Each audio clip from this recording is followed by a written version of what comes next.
Are you annoyed with the libqt4 plugin DLL failure blocking your code instructions? I'm Sophie Chen, a Windows support specialist. Let's restore that vital system connection right now. Before we get into the technical process for libqt4 plugin, you can find a professional diagnostic utility for system environment review. This is the libqt4 plugin, a generic Qt4 plugin wrapper. This module manages the dynamic loading and runtime linking of external DLL plugins into the Qt4 application core.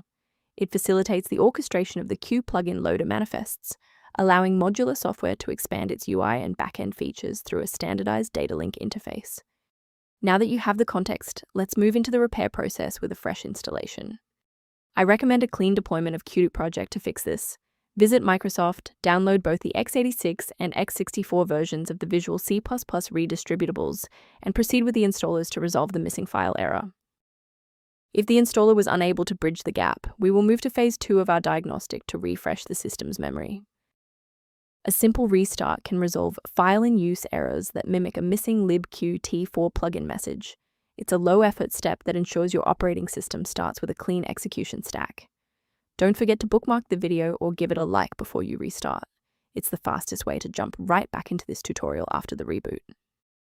Still seeing the error? Let's move to the next actionable step in our guide. You can pause the video here if you're still waiting for your desktop to load. Rebooting didn't restore the monitoring tools, so let's run a command to reset the performance indicators. First, open command prompt as admin. Second, you're going to type lodctr/r, then hit enter. Why are we doing this? Well, these files rarely suffer from physical corruption. Instead, their registration in the performance hive becomes desynced. This command purges those stale entries and rebuilds the registry links. A quick professional note on security. Sourcing components correctly is just as important as the fix itself. Replacing libqt4 plugin without a proper engineering protocol can lead to DLL hell, where multiple versions of the file conflict and paralyze your OS. Using a professional maintenance utility is a proactive step toward keeping your system state healthy and your software synchronized. Return to your project with a more stable environment by reviewing the maintenance-related resource linked below for libqt4 plugin references. Thank you for trusting us with your system repair today. For more configuration tips and libqt4 plugin error resolutions, don't forget to like and subscribe.